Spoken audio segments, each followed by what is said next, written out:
For the first question, we are given that y equals to x minus x squared plus x cubed minus x power 4 and so on till infinite terms. Then we have to prove that x is equal to y plus y squared plus y cubed all the way till infinite terms. So there are two ways of doing this. I think the first way would be the easier one, which is using the geometric progression. So suppose that x is in some usable range such that this series actually converges to something. Then we can find it using the geometric sequence. So y should be equal to the sum of this geometric sequence till infinite terms. So that's going to be a, which is x upon 1 minus r, which is I think negative x. So 1 plus x over there. Okay, so what that means is that 1 by y equals to 1 plus x upon x, which is equal to 1 by x plus 1. So what that gives me is like 1 minus y upon y equals to 1 upon x. So x equals to y upon 1 minus y. Okay, so now we have to prove that x is equal to this thing. So what is this thing going to converge to? So like y plus y squared plus y cubed all the way till infinity. That thing is obviously y upon 1 minus y. So this is like an obvious truth. So this is equal to y plus y squared plus y cubed all the way till infinity. Okay, so that's nice. And the second way of doing this is using the general binomial theorem. So notice that this thing x minus x squared plus x cubed all the way till infinity, if I add 1 on both sides, I will get like y plus 1 equals to 1 plus x minus x squared plus x cubed.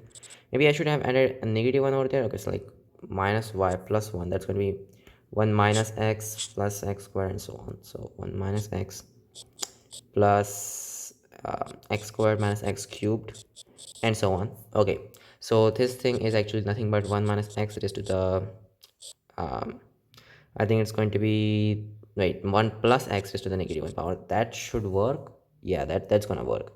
So which is just 1 upon 1 plus x. Okay, so that gives me like y equals to 1 minus 1 upon 1 plus x, which is equal to x upon 1 plus x, which is exactly what we got in the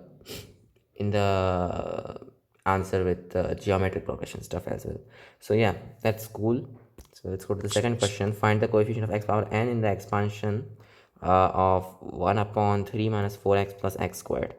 Right, so let's see if this can be factored. So this can be factored as 1 upon yeah, so it's like x minus 1 into x minus 3, right? And then maybe we can use some kind of partial fractions over there to get it done.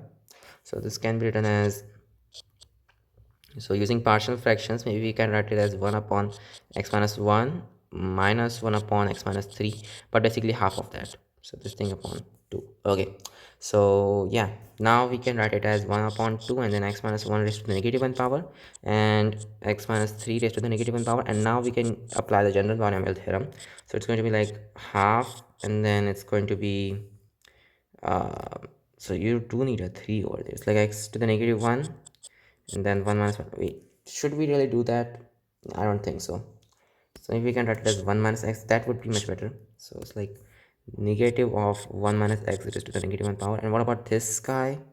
So yeah, that's like, right, once again we can write it as positive of 3 minus x raised to the negative 1 power.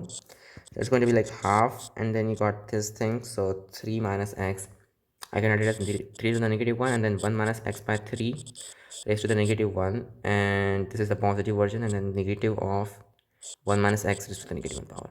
Okay, so that's pretty neat. It's going to be equal to half, and then you got 1 upon 3 over there, and this series is going to be like 1 plus x by 3 and then plus x by 3 squared plus x by 3 cubed and so on till you eventually get x by 3 raised to the n, and it's gonna keep on going like that. Okay, and minus, well, 1 plus x squared, it will keep on going till you get x power n, and then once again it's gonna keep on going till infinite terms.